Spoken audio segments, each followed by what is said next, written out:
Bonjour et bienvenue sur ce nouvel épisode de la robe numérique. Donc ces nouveaux formats, c'est un format vidéo et audio. Donc si vous nous écoutez sur vos plateformes de podcast et que vous voulez découvrir cet épisode en vidéo, je vous invite à aller sur notre plateforme, notre chaîne YouTube ou bien sur Instagram, toujours la robe numérique. Et vous verrez l'intégralité de cet épisode en vidéo. Et donc pour aborder le sujet du libre aujourd'hui, j'accueille Laurent Détaillère qui donc merci Laurent d'être avec nous. Tu es fondateur de Dolly Cloud. Est-ce que du coup tu peux, on va commencer peut-être par là, nous présenter Dolly Bar et Dolly Cloud pour expliquer le lien entre les deux. Et puis ensuite on va aller un petit peu sur des définitions pour rappeler ce qui est IaaS, PaaS et SaaS. On fera la question après. On est d'accord. Alors, Dolly Cloud, c'est une solution commerciale qui consiste à proposer le logiciel de gestion d'entreprise qui s'appelle Dolly Bar sur le web, en fait, pour y accéder avec un simple navigateur, donc dans le SaaS. J'aborde un peu la définition. Et Dolly Bar, c'est simplement le logiciel de gestion d'entreprise qui est un projet indépendant à part et donc qui est développé par une communauté. Donc c'est important, c'est un projet communautaire. Donc c'est une solution en libre. Dolly Bar est une solution libre qui permet de faire un CRM ou un ERP. Ou RH, il y a plein d'autres fonctionnalités, tous les besoins d'une entreprise. Ok, et donc toi tu proposes une solution qui permet d'avoir un accès à ce logiciel, mais en cloud, donc en SaaS, Software as a Service. Et du coup, il y en a trois situations, SaaS, PaaS, IaaS. Donc SaaS, on vient de le dire, c'est Software as a Service. IaaS, c'est Infrastructure as a Service. Et PaaS, Platform as a Service. Voilà. Et là, vous avez une particularité d'ailleurs dont tu me parlais quand on préparait l'épisode. Effectivement, il faut d'ailleurs définir ces termes. Donc, on a vu ce que c'était SaaS. On propose une solution à un utilisateur, une solution, on va dire, clé en main. Vous avez un niveau qui est à l'extrémité, qui est le IaaS. Donc ça, c'est le métier qui consiste à proposer du matériel, et uniquement le matériel, donc des machines qui sont hébergées dans une salle. C'est le métier de l'IaaS. Et puis, vous avez entre les deux le métier de PaaS, de Platform as a Service, où là, on propose, une société qui propose du PaaS propose du matériel, mais aussi un accès à la couche logicielle qu'on appelle la couche logicielle basse, donc les composants logiciels qui vont permettre de faire tourner le logiciel final. Donc le PaaS, c'est aussi une couche logicielle, mais ce n'est pas le logiciel final qui va être utilisé par l'utilisateur final. Voilà. Et la particularité de Dolly Cloud, c'est que ce n'est pas qu'une plateforme SaaS, c'est qu'on offre aussi l'accès PaaS. C'est-à-dire que l'utilisateur, et donc on va dire le client, il a non seulement accès au logiciel, mais il a aussi la main totale sur la couche technique. Donc il peut aller lui-même modifier le logiciel selon ses desiderata, ce qui est permis par la licence open source, puisque le logiciel que l'on propose aux entreprises, c'est Dolly Bar, qui est un logiciel libre. Donc, le client a la liberté de la modifier, soit par lui-même, soit en faisant appel à un prestataire.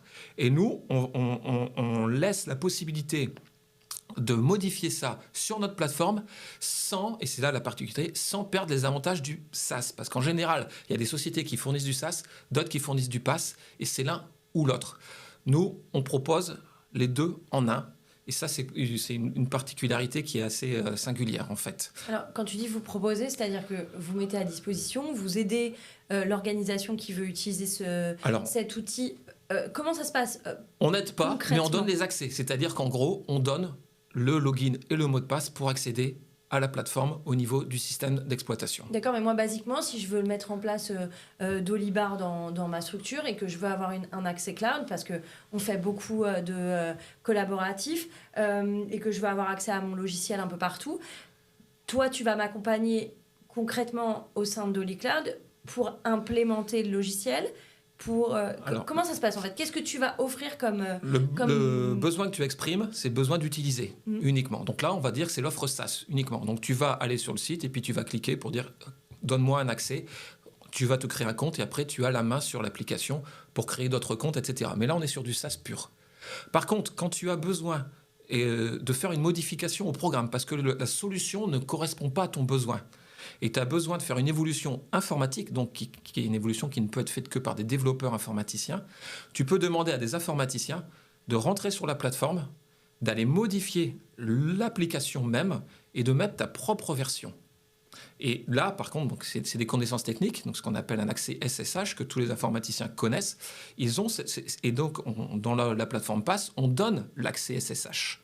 Voilà D'accord. la particularité de notre offre. Et donc, tu peux modifier le code à tes risques et périls. Bien entendu, le support reste présent pour l'offre SaaS. Par contre, il va juste être restreint aux parties standards de l'application. Si tu fais tes propres évolutions, le support, il relève de ta responsabilité, mais on a la possibilité de remettre en état si par exemple tu fais une bêtise, et c'est là toute la difficulté de la plateforme. C'est également une grosse difficulté, c'est l'aspect sécurité, puisque à partir du moment où on donne accès à la plateforme en PaaS, c'est beaucoup plus difficile de sécuriser une offre SaaS quand tu offres l'accès libre en PaaS également. Donc ça veut dire que finalement dans tes équipes, tu vas avoir des gens qui vont être capables d'intervenir si moi j'ai fait une bêtise. Donc tu as un service support qui va permettre de corriger. Mais sinon tes clients, ils ont des experts externes qui viennent maintenir ou intervenir. Tout à fait, s'ils sont intéressés par l'offre PaaS, Oui, ce qui n'est pas le cas Oui. de la plupart des clients qui ne veulent que le SaaS, mais tous ceux qui ont des problématiques de souveraineté, qui veulent la maîtrise, et pas seulement des données, qui veulent aussi la maîtrise du programme, l'offre PaaS est quelque chose de rassurant puisqu'ils ont les programmes à disposition. Et quand on fait ce choix-là, tu vois une évolution dans les choix qui sont faits. Tu as des sociétés qui ont été pendant des années sur du propriétaire et que tu vois arriver là sur Oui. des solutions. Notamment, la grande motivation aujourd'hui, et d'ailleurs c'est confirmé par la grande étude sur l'open source qui a été publiée l'année dernière, c'est que les entreprises commencent à choisir de plus en plus l'open source pour sa capacité, c'est un tiers d'entre elles, hein, donc c'est pas négligeable, pour sa capacité à s'interfacer avec d'autres composants existants que l'on ne peut pas faire avec du propriétaire. Et une sur trois ont cet argument-là qui est presque rédhibitoire et donc choisissent l'open source pour cette raison-là. Et l'avantage donc d'offrir une offre SaaS et PaaS, c'est que justement, on peut avoir du SaaS, mais on garde, grâce à la porte d'entrée du PaaS, on garde la possibilité d'avoir toutes les possibilités d'interconnexion avec le système de son choix, y compris un système maison qui n'aurait pas d'interconnexion native possible avec des systèmes d'interfaçage traditionnels. Ce que tu dis là, c'est qu'en réalité, pour connecter les API, c'est beaucoup plus simple quand on détient une solution avec un PaaS. Et c'est pour ça que vous avez fait ce choix de développer l'option PaaS et pas uniquement SaaS. Oui. Et du coup, là, pour traduire pour les gens qui nous écoutent et pour lesquels parfois c'est un peu technique, on pourrait dire que soit on a accès au logiciel, soit on a accès au logiciel plus une partie des fondations de logiciel, ce qui permet de faire un agrandissement de la maison ou de faire arriver une route devant la maison. Complètement. Voilà, je schématise, mais... On est beaucoup plus ouvert. Aujourd'hui, le SaaS essaie de s'ouvrir en proposant des API, mais parfois, ça ne suffit pas pour s'interconnecter. Il faut carrément rentrer dans le code. L'API ne suffit pas. Et avec le PaaS, on a cette porte ouverte aussi. C'est quoi le délai moyen d'une mise en œuvre pour l'accompagnement au changement et le changement d'outils? Alors, nous, notre particularité aussi de notre offre, c'est qu'on est basé sur Dolibar et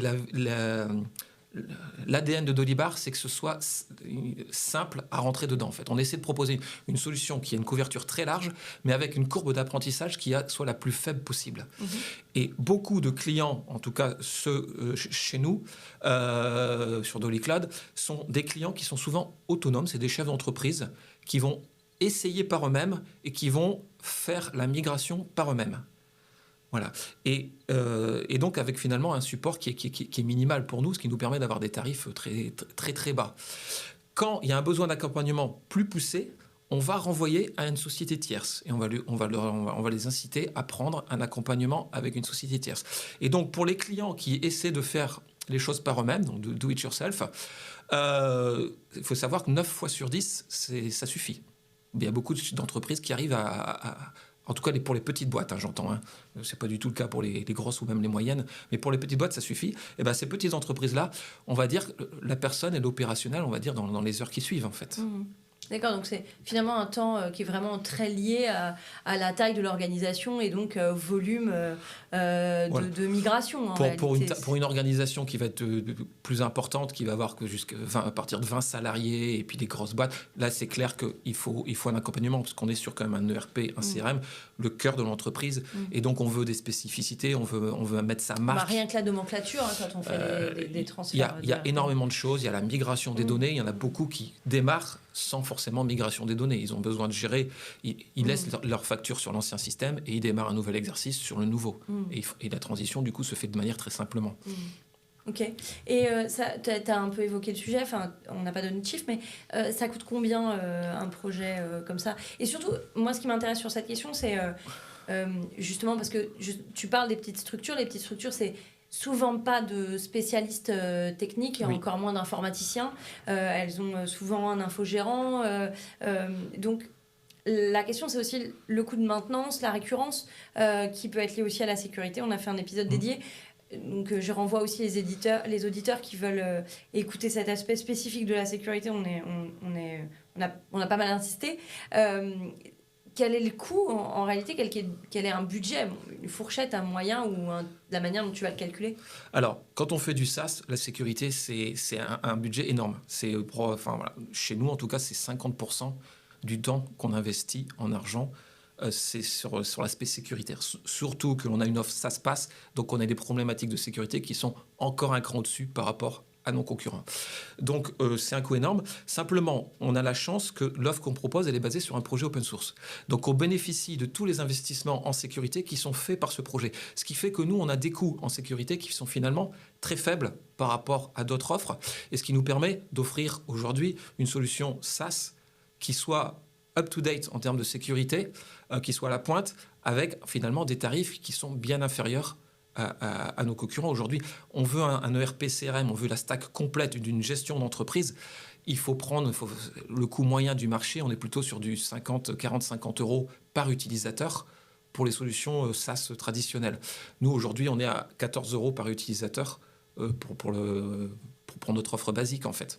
Donc, cette baisse des coûts, on le peut en grande partie grâce à ce coût d'investissement de sécurité qui est en fait noyé dans le coût du projet communautaire, en fait, et qui est partagé par l'économie d'échelle faite par le fait que la communauté d'Olibar, elle est énorme, il y a énormément de développeurs, mais qui eux travaillent finalement pour un coût de R&D qui est de 0 € pour Dolly Cloud.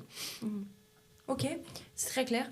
Et aujourd'hui, tu parlais de petites structures, tu as aussi des grosses structures qui viennent vers toi, notamment pour les objectifs d'indépendance? Il y a des grosses structures qui viennent vers moi, mais même les petits viennent aussi pour l'indépendance parce que ils ont peur quand ils rentrent dans le SaaS, ils ont leur système, leur logiciel qui était historiquement local, sous Windows, en local. Ils veulent passer dans le cloud parce qu'ils voient bien l'aspect pratique du SaaS. Ils peuvent y accéder depuis plein d'endroits différents, ils peuvent y accéder à plusieurs collaborateurs. Donc les petits y vont, mais on parle de plus en plus de souveraineté, de protection des données, d'être compatible RGPD, etc. Donc d'avoir ces données hébergées en France et beaucoup de solutions SaaS qui sont étrangères. Donc ça leur fait un peu peur. Donc beaucoup viennent chez nous pour ces raisons-là. Donc ceux-là, ils sont le bienvenu. Après, on a aussi les moyens et les gros qui viennent aussi chez moi. Par contre, ceux-là, je les renvoie à d'autres confrères qui proposent de Dolibar et qui ont des offres plus adaptées pour les gros.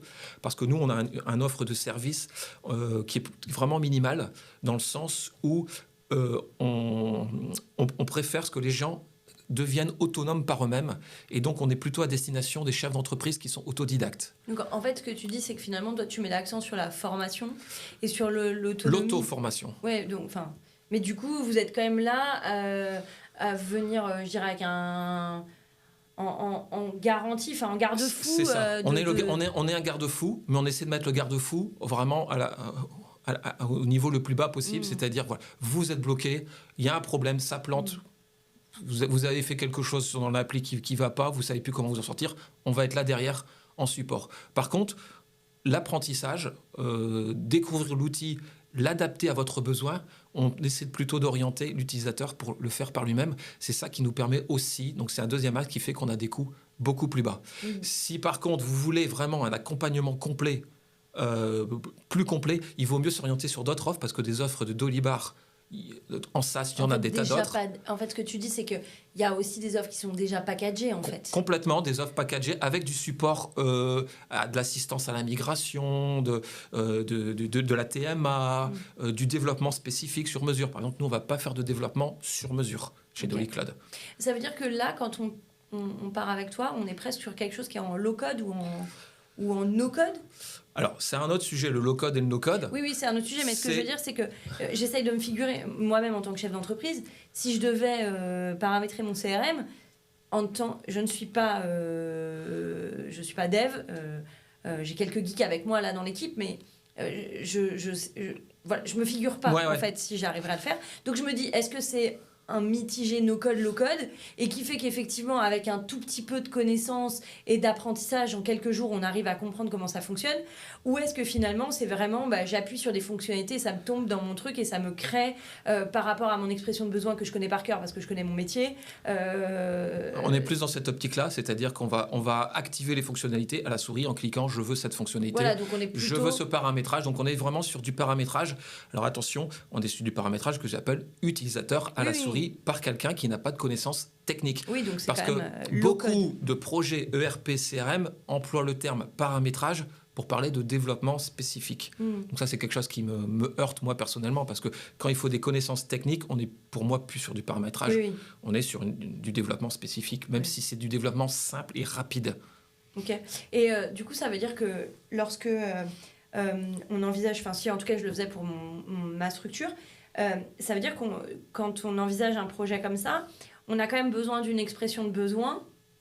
Ça fait beaucoup de besoins, mais on doit exprimer exactement notre expression de besoin, ou finalement c'est un peu... Tu sais quand même en fonction... Alors, si j'arrive en disant, voilà, moi je veux gérer mes prospects, mes devis et mes factures... En fait, tu sais déjà de quoi j'ai besoin. C'est ça. Souvent, les chefs d'entreprise, ils savent comment leur entreprise fonctionne et ils savent de quoi ils ont besoin. En tout cas, quand on est une petite entreprise, la connaissance elle est concentrée souvent dans une personne qui est chef d'entreprise. Et donc, lui, il sait. Et en allant dans l'application, il voit les fonctionnalités et il sait dire « j'ai besoin de celle-là, je n'ai pas besoin de celle-là ». Et c'est pour ça que 9 fois sur 10, le chef d'entreprise arrive à avoir son autonomie sans forcément passer par une prestation de formation ou d'accompagnement. Okay. Voilà. Mais ce qui n'est pas le cas de toutes les entreprises, parce qu'il y en a qui ont vraiment du très spécifique dans lequel le produit ne va pas répondre. Okay. Voilà. Okay. Et du coup, pour rassurer nos auditeurs et peut-être ceux qui n'ont pas écouté le podcast sur la sécurité... et le livre, et désolé pour les autres parce qu'on va un tout petit peu se répéter, mais on est d'accord qu'une évolution en termes de sécurité bénéficiera à tout le monde, le petit comme le gros. Complètement. Voilà. Complètement. Je voudrais juste le rappeler parce qu'il ne faudrait pas qu'on laisse planer le doute. En fait. L'offre que propose Dolicloud, c'est Dolibar, la version officielle. Donc toute amélioration sur le projet officiel sera poussée, sera répercutée sur l'offre Dolicloud en fait. Ok. Voilà. Et comment on peut du coup, comment on peut te trouver et comment on peut soutenir, parce que je sais aussi que sur la partie, en tout cas, Dolibar, il y a besoin de soutien, notamment sur la partie sécurité. Soutenir Dolibar, c'est soutenir Dolicloud. Si on soutient Dolibar, on soutient Dolicloud et on soutient tous les autres acteurs qui vivent grâce à Dolibar. Parce que Dolicloud n'est qu'un petit acteur parmi plein d'autres. C'est aussi un des avantages et des particularités de Dolicloud, mais ça, vous le verrez avec la plupart des solutions open source qui sont hébergées en SaaS, c'est que vous avez une réversibilité. Et beaucoup de gens aussi viennent pour ça. C'est-à-dire, vous engagez avec un fournisseur, mais si vous n'êtes pas content, vous avez la main sur vos données et sur le programme, puisque c'est un programme open source, et vous changez de fournisseur.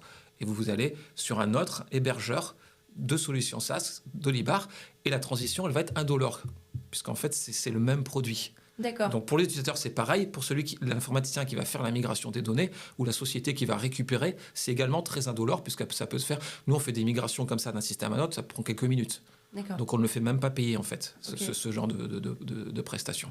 Okay. Voilà. Donc c'est aussi un des avantages. Et effectivement, pour soutenir ce genre d'initiative, d'écosystème, parce que c'est tout un écosystème qui existe grâce à ces solutions open source, en fait, le plus simple, c'est quand même de soutenir le projet de départ.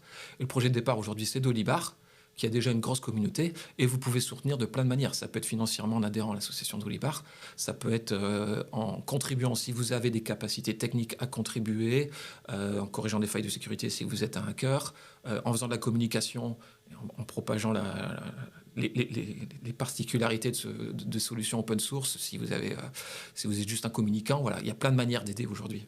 Ok.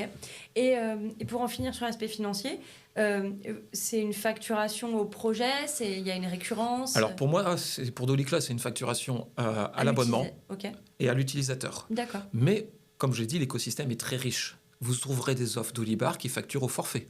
Vous trouverez des offres d'Olibar qui facturent, qui vont vous proposer quasiment d'Olibar gratuit, mais par contre, vont vous proposer la moindre prestation question, vont vous facturer plutôt la maintenance, la TMA ou le support. Il y a plein de modèles économiques différents, et c'est aussi une des richesses du monde open source et de ce logiciel de gestion d'entreprise, c'est que vous allez choisir le modèle qui vous convient en fonction, parce qu'en fait les offres sont vraiment très, très, très riches. Ok, bah écoute, merci beaucoup. On arrive à la fin du podcast. J'ai envie de te demander à quoi tu veux dire non aujourd'hui. À quoi je veux dire non ? C'est marrant parce que j'écoute le podcast, donc je sais que tu poses parfois cette question. Et tu t'es pas préparé. Et je me suis pas préparé. Et là, je me rends compte que je me suis pas préparé à cette question. Moi, je dirais non d'une manière tout simple au logiciel propriétaire. Ah oui, c'est basique. Ne partez pas dans une solution hébergée propriétaire, parce qu'un jour ou l'autre, ça va vous paraître très bien. Au niveau fonctionnel, vous aurez ce que vous voulez, ça va être très joli, ça va peut-être vous plaire esthétiquement, etc. Et puis au bout d'un moment, vous allez devoir évoluer et on va vous le faire payer, vous allez le payer très cher. Avec l'open source, et partez plutôt sur une solution open source, que ce soit en SaaS ou en hébergé, ce qu'on appelle on-premise, donc par vous-même ou par un service informatique ou par une société tierce, peu importe. Ce n'est pas les mêmes objectifs, ce n'est pas les mêmes coûts, etc. Mais peu importe, mais au moins, vous ne serez jamais pris en otage à un moment donné. Et à quoi tu as envie de dire oui ? T'as pas le droit de dire le contraire. au libre. Non, ça, c'est interdit. C'est un gage. Alors moi, je vais plutôt, parce que j'ai aussi un peu une fibre écologique, j'ai envie de dire oui à certaines initiatives. Et je citerai l'initiative Team for the Planet. Essayez d'adhérer, soutenir cette initiative qui essaie d'aborder l'écologie sur un angle différent que l'angle militant habituel. On sait très bien qu'aujourd'hui que le monde, il n'est pas gouverné par la morale, il est gouverné par l'économie. Et ça, Team for the Planet l'a bien compris. Et c'est une initiative qui consiste donc à mettre en relation plein de sociétés et de faire en sorte de créer une économie qui a un intérêt à faire de l'écologie, et pour que le modèle écologique soit rentable financièrement, en créant des modèles de sociétés qui seraient open source, donc qui puissent être démultipliés à l'infini et qui puissent être économiquement rentables, pour que cette rentabilité puisse ensuite être réinjectée dans d'autres sociétés qui vont miser sur des ruptures technologiques pour favoriser l'économie. Donc j'ai envie de dire oui à cette initiative et puis de la mettre en avant tout simplement. Ok, bah écoute, merci beaucoup Laurent d'être venu au micro de la Robe Numérique. Et puis, écoutez, je vous dis à très bientôt à tous. Et puis, si vous avez aimé cet épisode, n'hésitez pas à le faire savoir et à mettre des étoiles. Mais on m'a dit de ne pas dire qu'il ne fallait pas en mettre 5. Donc, je ne vais pas dire qu'il faut en mettre 5. Mettez ce que vous voulez, mais le mieux, c'est d'en mettre le plus possible. Et si vous avez des questions, des remarques, des commentaires ou bien une envie d'avoir un thème particulier, je vous invite à le faire savoir auprès de toute l'équipe et notamment sur nos réseaux. Merci et à bientôt pour un épisode de la Robe Numérique.